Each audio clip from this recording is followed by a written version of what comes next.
will they do? We got the perfect person to discuss this with. He does a tremendous job covering the Eagles for NBC Sports Philadelphia. I have a story in front of him, recent story from him, that says, meet the coach who helped turn a question mark into an Eagle strength, Mr. Dave Zangaro on the Comcast Business Hotline. How you doing today, Dave? I'm doing well, Ty. How are you? Doing well. Also, just so you know, your hockey team eliminated my buddy from high school's team the other day, so congratulations to move on to the championship. Thank you, man. Yeah, so congratulations on that.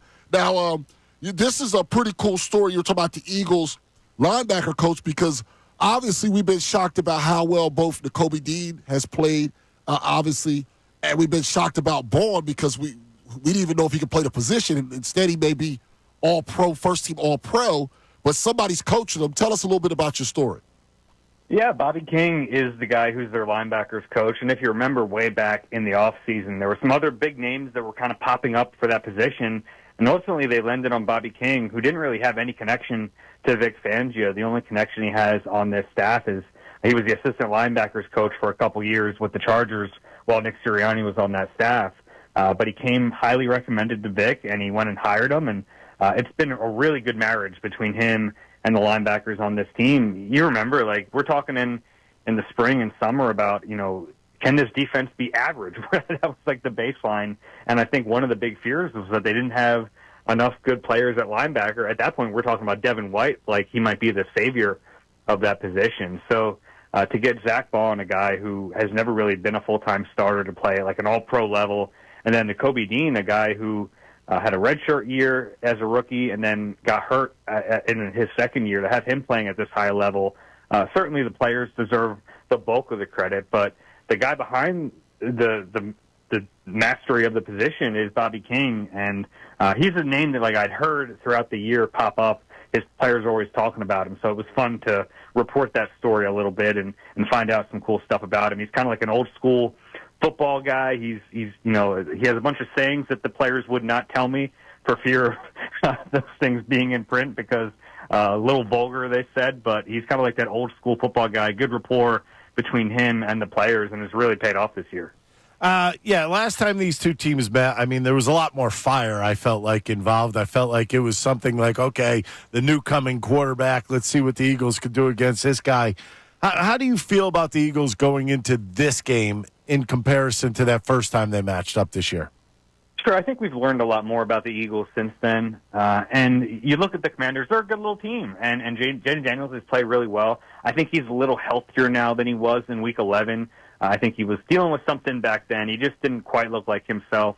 It's not going to be an easy game, but I think what we've seen from the Eagles in their big wins since then against the Ravens and the Steelers is pretty much if they play the way they need to play, they can beat anyone. And this is a game they should win. They're a better team than the Commanders, and that doesn't mean that they can take them lightly or that there's not a chance they could lose this game. All that is on the table. This is the NFL, and the Commanders are a good football team, but the Eagles are better. I think they're better. They have more talent. I think they're on a roll right now. And you look at that Commanders team, Jaden Daniels is a little healthier, but no Austin Eckler in this game, probably no Zach Ertz. On defense, they do get back, they have Marshawn Lattimore, who didn't play in that first matchup, but Jonathan Allen, we were wondering if he would be back for this game. He's not. So I think the Eagles are the better team, and I think they're going to win this one.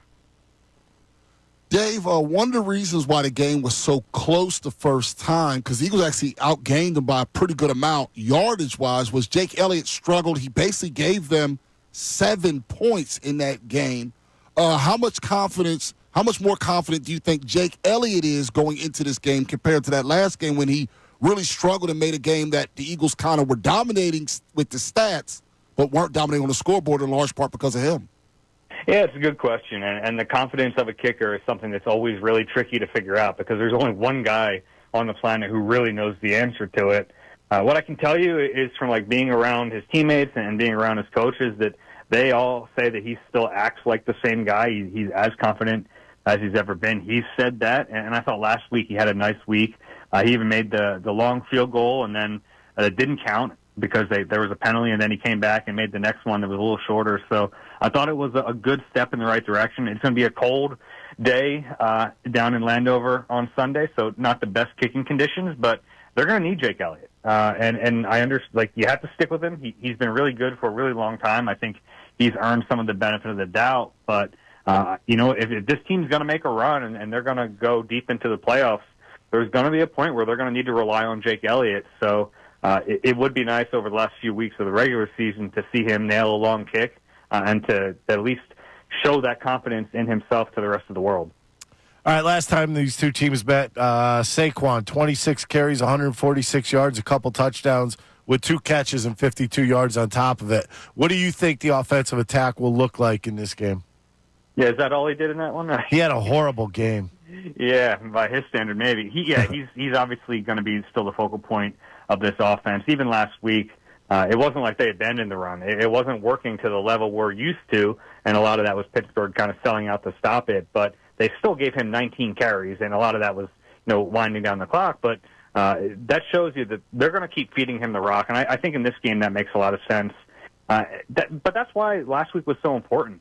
The Eagles going out against the Steelers and showing they have a coherent passing attack, because if teams want to sell out to stop the run, then the Eagles have a way to combat that. Or if they're not going to sell out to stop the run, they should be able to run on teams. And that's kind of the way this whole thing has been designed. Now, it's kind of up to the defense to dictate which way they need to go in these games, but they should feel pretty confident they can do either thing in this one. And I do think this is going to be a game where you come out and you try to run the ball early, and I see no reason why Barkley wouldn't have a good game on the ground. He was a little banged up last week, but he's all systems go in this one. We're speaking with Dave Zangaro. He does a tremendous job covering the Eagles for NBC Sports Philadelphia. Dave, looking at the wide receivers last week, that was a really refreshing to see both guys go over 100 yards. Obviously, it gave them a little jolt of life and confidence. Do you think that might make, you just mentioned teams if they sell out for the run, do you think this makes it less likely that a team may try to do it, or is 1 week you think not enough, and maybe Washington tries to do something similar and see, well, can they beat Lattimore since he's back? Yeah, I think having Lattimore back there might make them a little more comfortable loading the box a tad more, because you feel like you have at least a good cover corner out there. And Mikey Sanders still on the other side, the rookie. I've been really impressed by him. So this basically takes Ben St. Juste off the field, who's kind of been a little shaky. He played well against the Eagles earlier this year, but adding Lattimore does change the dynamic a little bit. So curious to see how that works, because if they feel comfortable with Lattimore in man coverage or single coverage against some of those outside receivers, then they might be a little more apt to load the box. That's going to be part of the chess match in this game. And Lattimore's a good player. He had success against Devontae Smith earlier this year. Last year had a good game against A.J. Brown. So I don't know exactly where he is in terms of getting back from that injury. He's only played 1 game, but he looked pretty good last week. And I think that's one of the most fun things about this game is having him on the field. All right, you look at their offense looks a little different. Obviously, their backs, they've got some banged-up backs. Robinson Jr. is the main back right now. How important is it going to be for Jalen Carter and Jordan Davis to be disruptive in this one? Yeah, I think very important. And if you remember that Week 11 game, Robinson did make a little bit of trouble for the Eagles early in that game, and eventually they kind of solidified their run defense. And that's kind of the case against the Panthers, too. So I would expect the Commanders are going to come out and try to run the ball in this game. So they have to stop the run first. And then Jaden Daniels can make plays with his legs, too. And you have to be aware of that. There's going to be some third downs where you have to just keep eyes on him, because if not, he'll make you pay. And those can be some back-breaking plays. You know, if you think you have a 3rd and 10, you're about to bottle up the offense, and then he scampers off for 12 yards. I mean, that can be a little demoralizing, but it might happen. And you have to live with that and go to the next play. So, but, you know, it's funny going into this game with how well the Eagles have played over the last 10 weeks. I'm just so confident that their defense is going to be good again. I not to say that Jaden Daniels won't make some plays on them. I think he will. He's a good player, but there's nothing I've seen from the Eagles over the last couple of months on defense that makes me think they won't be able to at least slow them down. I mean, even their worst game was the Panthers, and, I mean, they still held them to 16 points, right? So very confident in the Eagles' defense. Well, Dave, we really appreciate the time, as usual, all the great work that you do at NBC Sports Philadelphia and on the website, Birds Huddle, all that. Can you explain one thing to us real fast? How the heck does the NFL tweet out Jalen Hurts wearing the 2 shoes, Then they find him and delete the tweet. How does that work? They promote it, then they make them pay for it, and then they delete the tweet and act like they didn't promote it. Yeah, I mean, it is kind of funny. I also think the people running the social media are probably not the people. It's a big company, so it is a funny kind of thing. And my tinfoil hat on, I'm starting to wonder how manufactured all of this was. The two shoes define all the attention it's getting, but it is a fun little side storyline. Appreciate it, Dave. Thanks so much. Safe travels, and we'll talk to you next week. All right, guys. Take care. I think he's absolutely right. As we know, the people that are doing the social media do not have anything to do with the higher-ups. And the higher-ups probably saw it and went, whoa, that's a fine. Hey, everybody, thanks for watching our YouTube. If you want to help us out, go ahead and like and subscribe for us. If you liked what you saw, go right over here to our playlists and pick out whatever you want to watch.